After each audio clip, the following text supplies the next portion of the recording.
Sí, muy buenos días. Agradecerles hoy, 22 de abril, con la información actualizada sobre el COVID-19. Antes de iniciar, agradecerle como siempre a todos los medios de comunicación, igual pedirle su sana distancia a los camarógrafos que nos apoyen con esto. Hay que cuidarnos todos, por favor, y a todos los medios igual.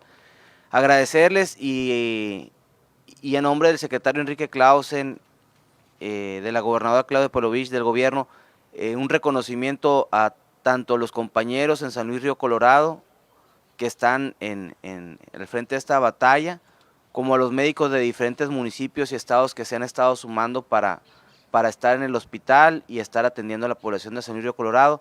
Y no me quiero olvidar del equipo de Coesprizón y de las brigadas epidemiológicas que también están en San Luis Río Colorado. Y agradecerles e iniciar con esta rueda de prensa. Doy el uso de la voz al doctor Gerardo Álvarez, vocero oficial del gobierno del estado de Sonora sobre la situación de COVID-19 en Sonora. Muchas gracias. Muy bien, muy buenos días. Para dar seguimiento a la información diaria que ofrecemos a la comunidad acerca de COVID-19, le informo a la sociedad del estado de Sonora que el día de ayer a nivel nacional se confirmaron 729 casos nuevos de la enfermedad, con los que se acumulan 9,501 enfermos. Todos los estados de la República Mexicana tienen casos, 63%, que corresponde a 5,963 sujetos, son casos ambulatorios con cuidado en casa, 3,538, que es el 37%, fueron hospitalizados y, como hemos señalado, es una carga muy alta de pacientes que requieren manejo en los hospitales. De ellos, 440, es la mitad, 12%, y otros 424 son pacientes críticos que requieren ventilación mecánica asistida. La mediana de edad no ha cambiado, es de 46 años. Tampoco las proporciones en cuanto al género, 58% ha ocurrido en hombres y 42% en mujeres. También el día de ayer se confirmaron 145 muertes, acumulando 857 en el país y una letalidad de 9%, que es superior a la que se observa en el promedio mundial. Todos los estados del país tienen defunciones.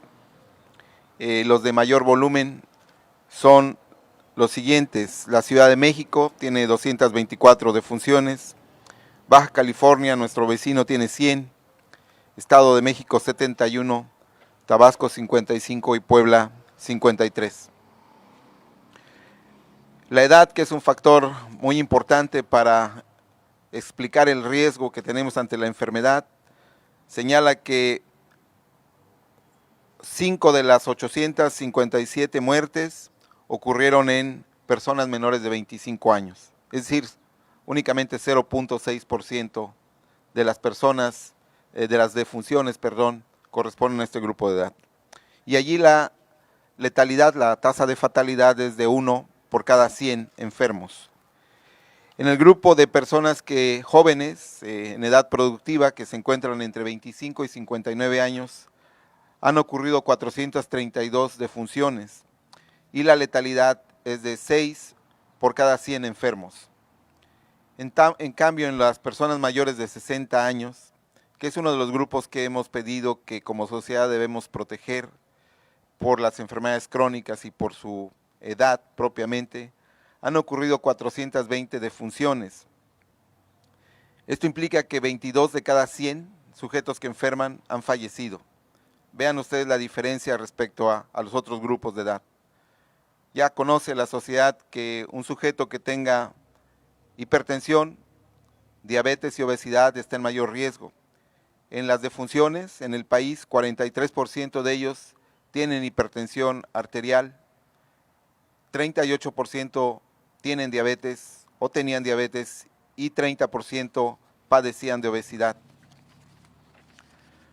Nos encontramos a nivel nacional en la fase 3 de la epidemia a nivel nacional. He dicho que tenemos diferencias en el estado, lo que implica que la transmisión comunitaria es sostenida y que existe un ascenso rápido de contagios. A nivel mundial, la OMS, la Organización Mundial de la Salud, ha confirmado 2.397.216 casos de COVID. 31% han sucedido en Estados Unidos, 8% en España, 8% también en Italia, 6% en Alemania y 5% en Inglaterra. En el continente americano, por supuesto, Estados Unidos, Brasil y Canadá continúan como los países con mayor volumen de casos. En Latinoamérica, los 5 primeros países con casos son, como he informado, Brasil, Perú, Chile, Ecuador y México. Respecto a las muertes a nivel mundial, han fallecido ya 162.956 personas y la letalidad es de 6.8%, es decir, 68 de cada 1.000 enfermos ha fallecido. En Estados Unidos han ocurrido 35.884 muertes y su letalidad es de 4.8%. En Italia, 24.144 sujetos han perdido la vida y la letalidad es de 13.3%. En España han ocurrido 20.852 defunciones y su letalidad es de 10.4%. En el resto del mundo han fallecido 82.106 sujetos y la letalidad es de 6.5%. El día de ayer en el estado de Sonora, como se informó, se confirmaron 8 casos nuevos de COVID-19, acumulando 165 casos de la enfermedad desde el primer día, que fue el 16 de marzo. Los pacientes corresponden a 6 hombres y 2 mujeres que residen en los municipios de San Luis Río Colorado, 5 de ellos, Caborca 1, Cajeme 1 y Nogales 1 más. Como ha sido recurrente ya, ninguno de los pacientes tiene antecedente de viaje fuera del estado. Los pacientes iniciaron sus síntomas respiratorios entre el día 6 y el día 14 de abril y su edad oscila entre los 21 y 67 años de edad.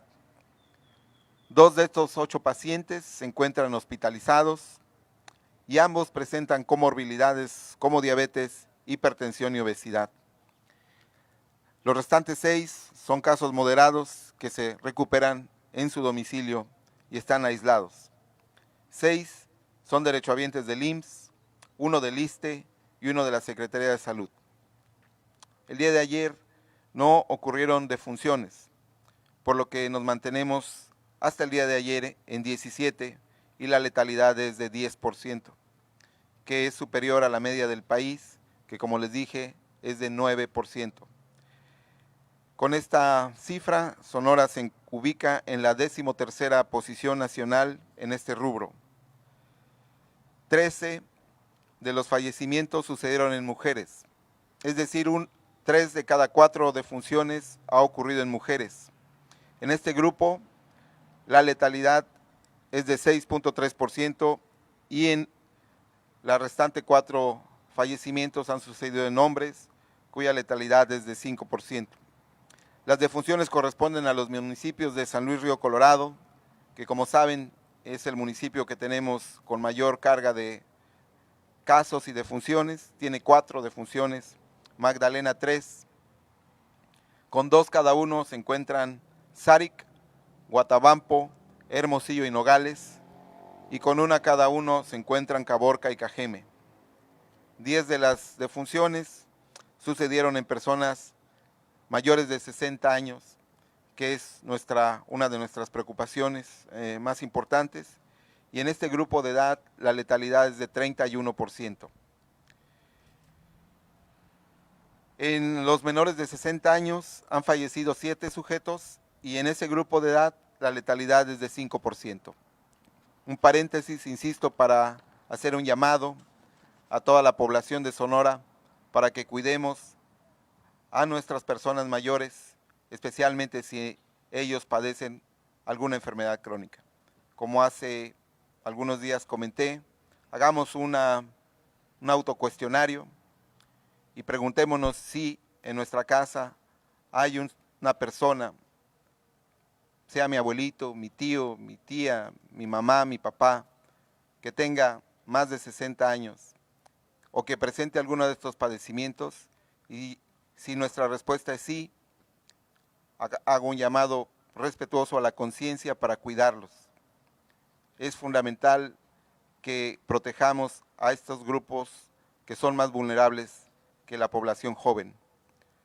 Todos los pacientes que murieron por COVID-19 en Sonora padecían al menos una enfermedad crónica, como diabetes, hipertensión, obesidad, insuficiencia renal crónica, asma. Y por supuesto que esto incrementa su probabilidad, su riesgo de tener complicaciones fatales. 14 de los 72 municipios del estado de Sonora han presentado casos. Los 5 primeros no han cambiado. Son, como hemos informado, San Luis Río Colorado, le sigue Hermosillo, Guatabampo, tercer lugar, cuarto Cajeme, y quinto ya tenemos 2 municipios, que es Caborca y Nogales, con casos. La condición, 55% de los pacientes en Sonora tiene comorbilidades, y creo que es justamente el motivo de nuestro interés, de nuestra ocupación, de nuestro desafío como Estado. Debemos cuidarnos si padecemos alguna de estas enfermedades. Hemos estudiado, para finalizar, 836 casos sospechosos, 671 de ellos se les hizo pruebas de laboratorio en el Laboratorio Estatal de Salud Pública, otros han sido estudiados en laboratorios privados y otros más en los laboratorios de la red del Instituto Mexicano del Seguro Social, y han sido descartados. 165 de ellos, el 20% aproximadamente, son los casos que hemos confirmado. Por monitoreo epidemiológico hemos ya vigilado a 398 personas que viajaron a sitios de riesgo, que ya no incluyen solamente el extranjero, sino también, por supuesto, estados del país. 219 están de alta sanitaria y el resto se encuentra asintomático y bajo monitoreo diario. Este es el reporte que tengo para la sociedad y estoy abierto a las preguntas y espero poder responderlas. Buen día, Martín Vallejo de Mega Noticias. Señor, el pasado 28 de marzo el presidente López Obrador y algunos de sus funcionarios estuvieron de gira por San Luis Río Colorado, donde tiene el mayor número de casos, de contagios y también de fallecimientos. Este movimiento de personas del centro del país hacia San Luis Río Colorado podría tener, y por el tiempo de incubación del virus, podría tener alguna relación o no tiene alguna relación ese movimiento de personas del centro del país a San Luis Río Colorado en la cuestión de los contagios. ¿Puede haber alguna relación o no se puede, o no se tiene? Sí, la respuesta la has dado en tu pregunta. Considerando el periodo de incubación, es muy poco probable que esa actividad fuera la causa o la fuente común. De hecho, cuando existe una fuente común, los brotes son explosivos. Les voy a poner un ejemplo muy sencillo. Si hacemos una fiesta y el pastel de la fiesta es la fuente de contagio, inmediatamente el periodo de incubación de todos nosotros nos haría que presentáramos la enfermedad que fuere, diarrea, en un lapso muy corto de tiempo. Entonces se llaman brotes de fuente común. No es la situación en San Luis, como ustedes han podido constatar. Se llama fuente propagada. Día por día va transmitiéndose el virus en la comunidad. Entonces, no es probable que la visita del presidente, y lo hago desde el punto de vista estrictamente técnico, haya sido o esté relacionado con el comportamiento del brote epidémico en San Luis Río Colorado. Hemos explicado que San Luis es una región en donde hay un intenso intercambio poblacional. Hemos dicho que entre 5 y 6 mil cruces diarios ocurren por cuestiones laborales o recreativas, no solamente con Arizona, que es uno de los estados que también tiene un volumen de casos confirmados de COVID alto, sino también hemos dicho que lo tiene con California, y California es uno de los estados con mayor carga de casos en Estados Unidos. Pero luego también dijimos que lo tiene con nuestros vecinos de Baja California, específicamente con Mexicali, que también es una región con alta incidencia de casos. Entonces eso es principalmente el factor que puede explicar la transmisión o la presencia del brote en San Luis Río Colorado. Y si a esto le sumamos lo que ustedes ayer nos preguntaron, que es el volumen de pacientes que son personal de salud, eso también explica el volumen de casos, ¿no?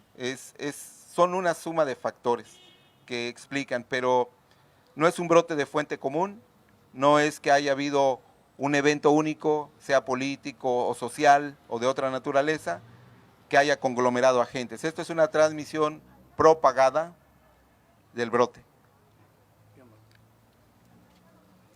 Buenos días. Buen Lorena día. Martínez, Verídico Expreso. Es para, si ya saben algo del paciente de Guaymas, porque ya van 24 horas de que falleció y todavía no se tiene conocimiento de si tenía COVID o no. Y pues es una persona que estuvo en contacto con muchas personas, vive como con 10 personas en su casa, con niños y demás. Claro. Es un caso importante, ¿no? No, todos son importantes, o sea, no hay una diferencia, como he dicho, desde el punto de vista técnico y ético, es importante. Todos son importantes. Quiero mandar este mensaje a la sociedad. Todos los pacientes sospechosos son tratados con el mismo interés. En el caso particular de este paciente que lamentablemente falleció, hemos hecho ya el estudio de contactos. O sea, nosotros como Secretaría de Salud, este es un paciente del Instituto Mexicano del Seguro Social y yo les pido que el lunes que venga el doctor Daniel Pérez Medina, le pregunten detalles para que él pueda responder con la precisión que se requiere. Lo que sí les puedo informar es que la muestra del Laboratorio Estatal de Salud Pública llegó esta mañana, 7:30 de la mañana, al Laboratorio Estatal de Salud Pública y el resultado lo tendremos en el transcurso de este día. Pero nosotros hemos hecho como Secretaría de Salud el trabajo de campo y hemos identificado 16 contactos, no solamente 10, entre familiares, de los cuales ya también tenemos muestra de los contactos directos. Es importante que distingamos entre el contacto directo y el contacto incidental, el casual, ¿no? Entonces ya tenemos la investigación de campo bajo control. El Seguro Social puede responder sin duda alguna con mayor precisión a este caso, y mañana muy probablemente podamos ya dar el resultado de este paciente. Gracias.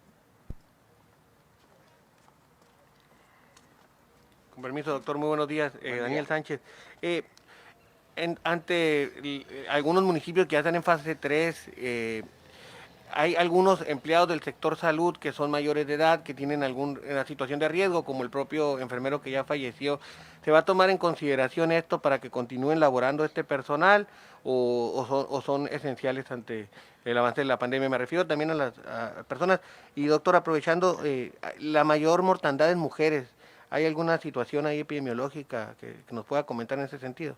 Sí, bueno, el personal de salud, de todo el sector salud, pero específicamente los servicios de salud, desde el comienzo de la contingencia se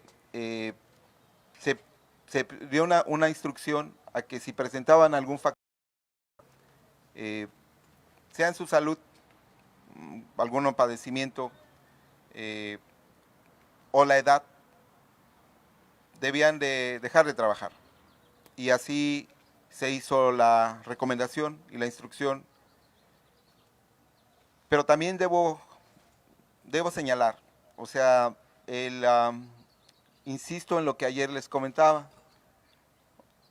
En el caso particular de esta persona que, insisto, penosamente falleció, vuelvo a insistir en que no solamente son empleados de una institución de salud, sino que por cuestiones propias de la búsqueda del bienestar de cada persona, tienen 2 o más empleos. Entonces esto, les decía, hace muy complicado el control de los pacientes y de nuestro personal de salud. Se dio la instrucción, pero también es importante que sepan que el personal de salud no es tampoco suficiente para lidiar con una contingencia de este tamaño. Y esa es una de las peticiones respetuosas que le hemos hecho a la sociedad. Si ustedes observan, y ayer platicábamos de la tasa de contagios en personal de salud, una de las características de este padecimiento es que el personal está en alto riesgo. De hecho, las áreas que evalúan economía lo ponen en la matriz de riesgos como el personal de más alto riesgo.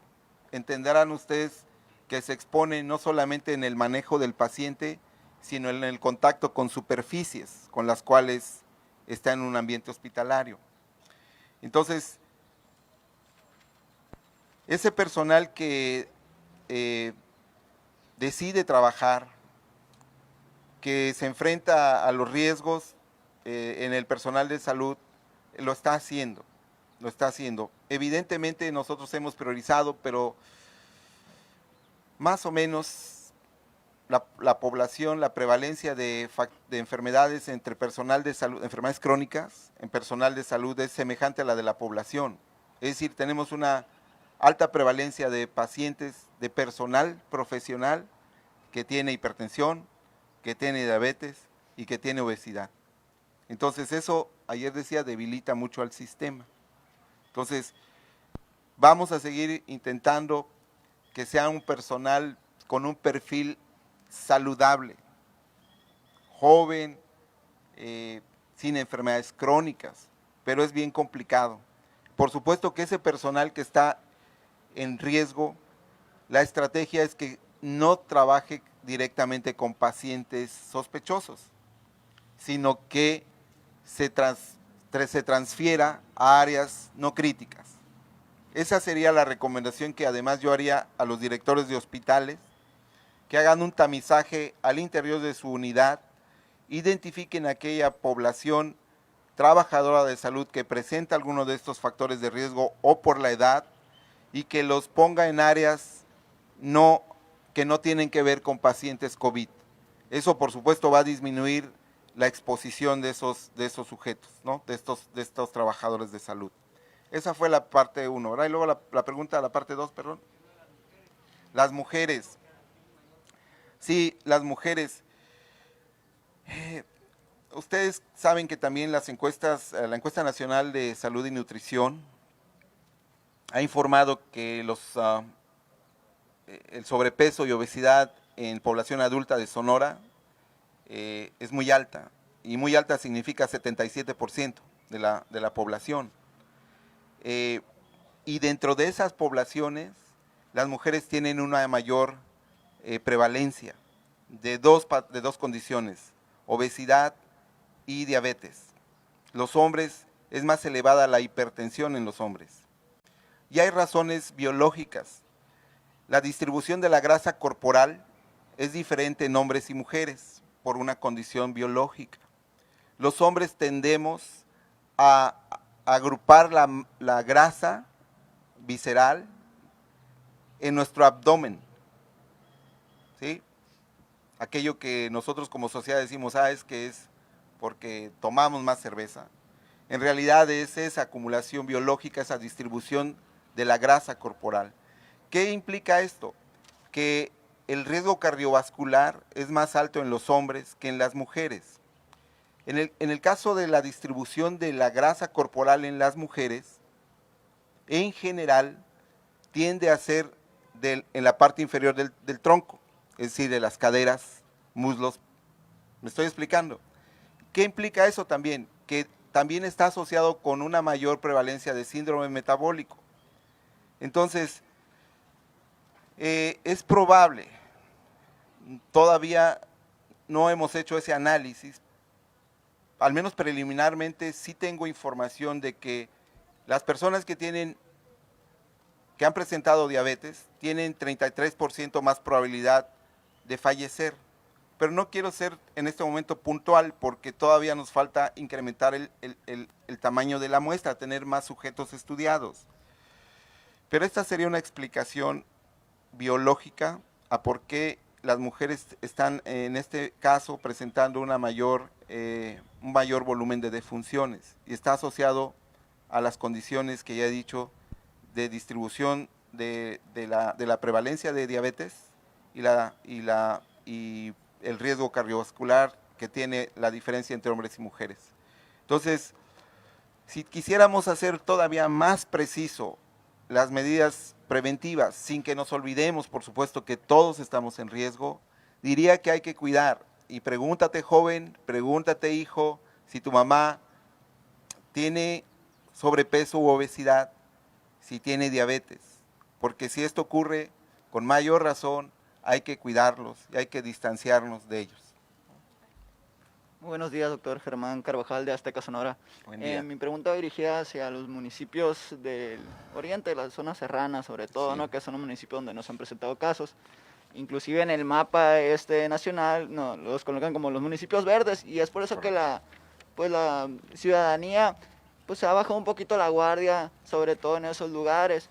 Ayer hablábamos de que las colonias que tienen adultos mayores son las más propensas, pues en estos municipios también presentan pues esos casos, ¿no? Igualmente hablamos también de que debido a la Semana Santa, las festividades, puede ser que se presente un brote, aunque no fue tanta la movilidad, pero sí hubo gente que se acercó a esos pueblos durante estas fechas. Entonces, de verdad sí pueden estar tranquilos, digámoslo así, esa ciudadanía, o se espera no un repunte, pero sí se espera que hayan casos en esas zonas. Sí, Gracias. muchas gracias, Germán, ¿verdad? Me dijiste. Sí. Muchas gracias, porque realmente es muy pertinente la pregunta para que no bajemos la guardia. Estos mapas, voy a decir también aspectos técnicos, estos mapas no señalan que no hay riesgo, ¿eh? Estos mapas nos dicen cómo se distribuye los casos de COVID en ciertas regiones. Se puede entender que debido a la dinámica de transmisión de la enfermedad, la cercanía física que hemos dicho es lo que favorece que ocurran casos. Por eso es que los núcleos urbanos, las ciudades, tienen una mayor prevalencia. Pero hablemos de los municipios que yo los tengo en blanco y en los mapas están en otro color. Pero esos no tienen casos. Pero a ver, ¿qué es lo que pasa entonces? Que su población no ha experimentado ningún contacto con casos confirmados. ¿Qué quiere decir esto? Que son totalmente susceptibles. Es decir, para que nos entendamos, es una población inmunológicamente virgen. ¿Qué implica esto? Que si llega una persona, como les hemos dicho cuando llegó en Semana Santa, que regresaron nuestros paisanos, ya lo hemos platicado, si venían de vacaciones, vinieron, y estaban infectados, toda la población de esa localidad está en riesgo. ¿Por qué? Porque nuestro organismo no reconoce a ese virus, no tenemos anticuerpos. Entonces, qué pertinente pregunta, porque hago una invitación a los presidentes municipales de esta región, la región alta de la sierra, de Sonora, básicamente, donde hay actividad económica muy importante, de tipo minero, de tipo agrícola, de ganado. Es importante que no relajemos, no bajemos la guardia. La contingencia sanitaria se ha extendido en el país hasta el 30 de mayo, ¿no? Y esto implica que debemos mantener las medidas de distanciamiento social, porque no tenemos defensas biológicas contra el virus. De tal forma que si se presentara un caso, el riesgo de que ocurriera un brote explosivo, como hace rato me preguntaban, sí sería alto. En estas localidades, que por ejemplo en Semana Santa, pues se fueron al río a pasar un rato agradable. Eso es el riesgo que estamos hablando. Entonces, reitero el agradecimiento por la pregunta, porque se me había olvidado hacer este comentario específicamente para estas regiones que no han tenido casos. No han tenido casos, pero no están exentos de que ocurran no solamente casos y defunciones, sino brotes, porque el otro factor que comentaste es también altamente importante. En general, la media de edad de las poblaciones serranas es más alta que la media de edad de las poblaciones urbanas, pero también es alta la prevalencia de enfermedades crónicas en esa región. Entonces, insisto, nuestra invitación respetuosa a que no bajen la guardia, no es momento de bajar la guardia. Los modelos matemáticos nos dicen que si bajamos la guardia vamos a tener un pico epidémico que no vamos a poder solventar fácilmente. Buenos días, doctor. Mónica Miranda, de Uniradio. Ayer nos comentaba sobre las medidas por la fase 3 que ya inició. Bueno, aquí en Sonora nos decía que pues entre el 10 y 15 de mayo. Ver si nos puede detallar el panorama de Sonora, cuál es la capacidad en cuanto a hospitales, el número de camas que se tiene, con lo que se está preparando pues para esta aceleración de casos que se está previendo, pues ver cómo estamos preparados para afrontarlo. Y también, si me permite preguntarle sobre la situación de San Luis, ¿por qué está cerrado el hospital? ¿Si está cerrado o por qué está acordonado el hospital de San Luis? No tengo conocimiento de que esté cerrado el hospital. Ok, en un momento les comenta el licenciado Yanko Urias y acerca de la situación en el hospital de San Luis Río Colorado. Respecto a la pregunta del número de camas, sí me hacen preguntas difíciles porque mi memoria es débil, pero aquí tengo el dato. Verás, el estado de Sonora tiene 456 unidades de salud médicas para atención médica y tiene 2.949 camas que se llaman sensables, es decir, que van a recibir pacientes por más de 24 horas, ¿sí? Tiene 47 salas de urgencia y su capacidad en la infraestructura es de 39 hospitales generales. Tiene 8 hospitales de especialidad, más allá de las básicas, es decir, más allá de cirugía, ginecobstetricia, pediatría y medicina interna. Tiene además 27 áreas de cuidados intensivos y tiene 5,000 médicos, 5,011 en nuestro censo, además de 1,460 médicos becarios que, como ustedes saben, están realizando ya funciones de no atención de pacientes, quiere decir residentes, internos y médicos pasantes de servicio social. Y además hay 9,388 enfermeras. Es decir, la capacidad del sistema de salud es suficiente para lidiar con los fenómenos naturales de enfermedades. Pero ¿cuál ha sido el mensaje que hemos dado y las razones de por qué nos preocupa como sistema? Porque en presencia de epidemias, no solamente de COVID, lo hemos tenido en el caso de Sonora con dengue, por ejemplo, o con influenza, propiamente H1N1 en 2009, es que dado que el personal de salud entra en un riesgo muy alto, se merma la capacidad porque se tienen que salir esos empleados. Esos 5,000 médicos, no todos están atendiendo pacientes COVID, por supuesto. Los pacientes que son atendidos fundamentalmente en servicios de urgencia y consulta externa primero, y de ahí a medicina interna o las unidades de terapia intensiva.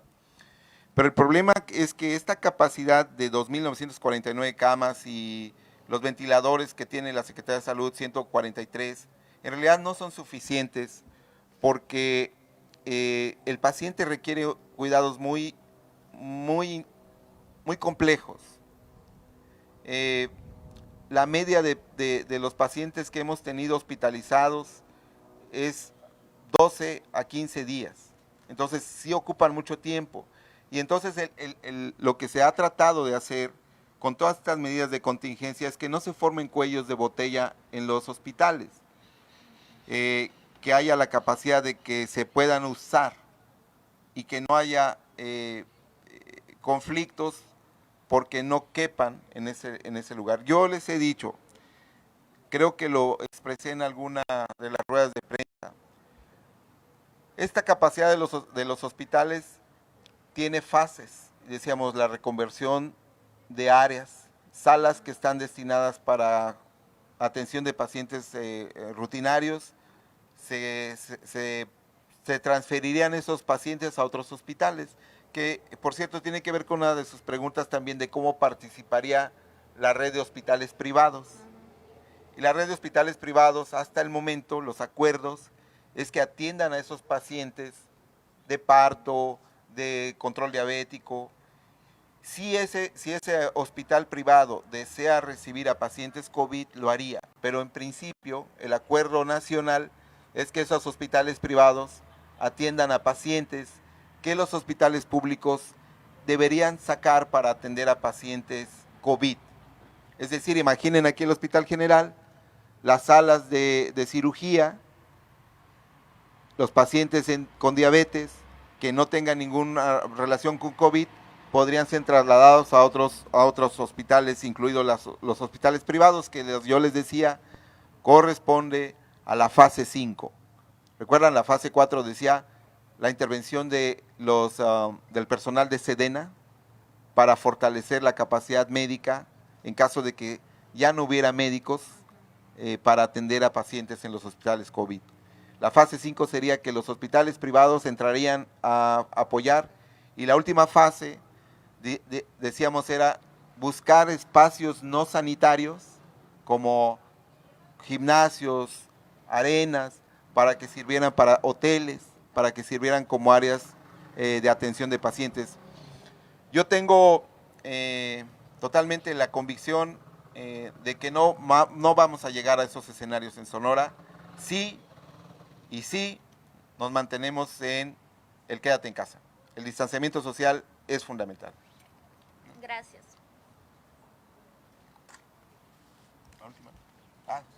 Sí, perdón, la respuesta de San Luis.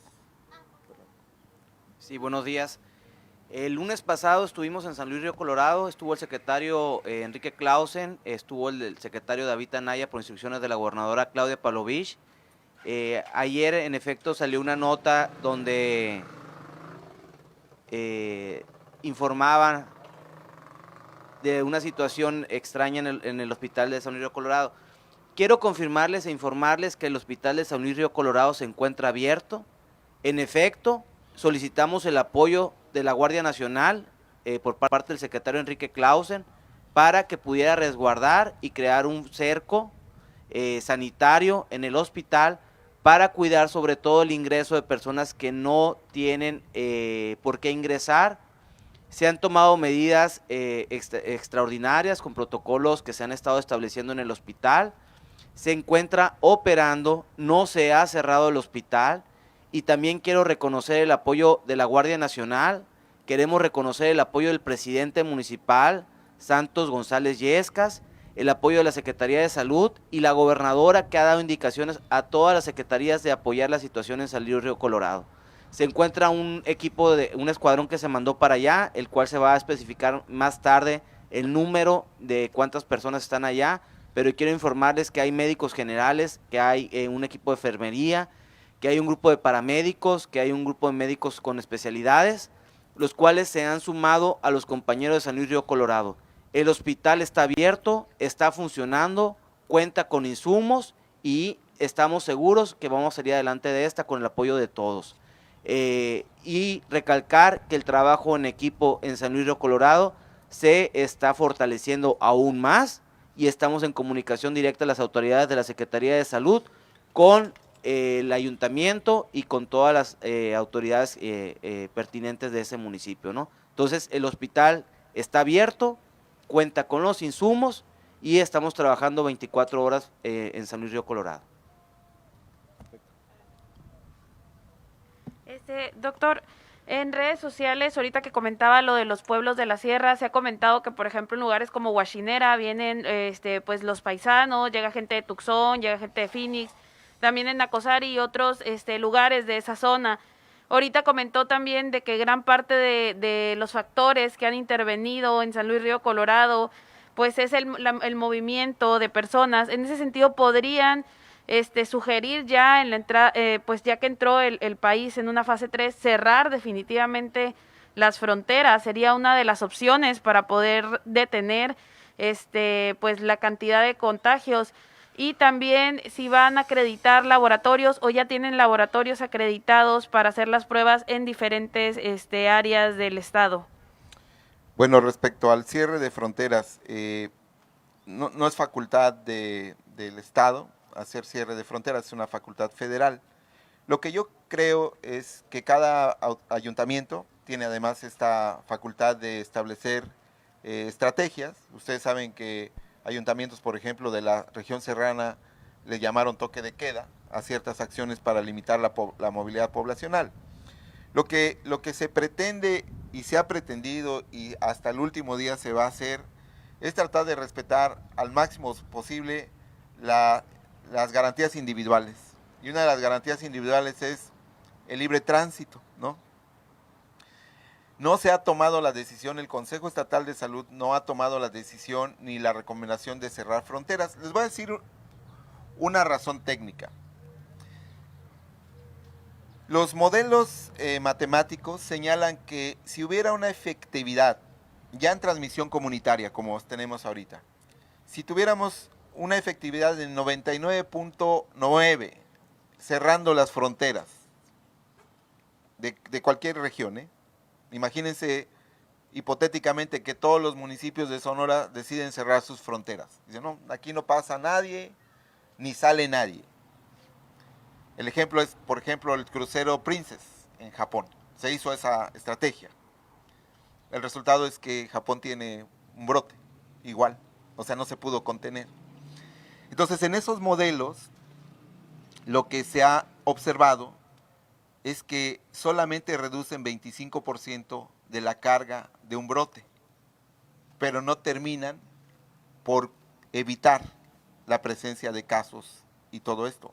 Y además las implicaciones sociales y económicas del cierre de fronteras ya es un tema bastante complicado que ya, insisto, el sector salud no tiene la facultad para definir. Yo lo que sí recomendaría es que justamente el quédate en casa en cada ayuntamiento sea fortalecido bajo las estrategias que cada presidente municipal considere conveniente, con el apoyo, por supuesto, de las autoridades estatales. Pero no es en este momento ninguna recomendación formal de cierre de fronteras, sabiendo incluso estos riesgos. Y la otra parte de la pregunta era lo de los laboratorios.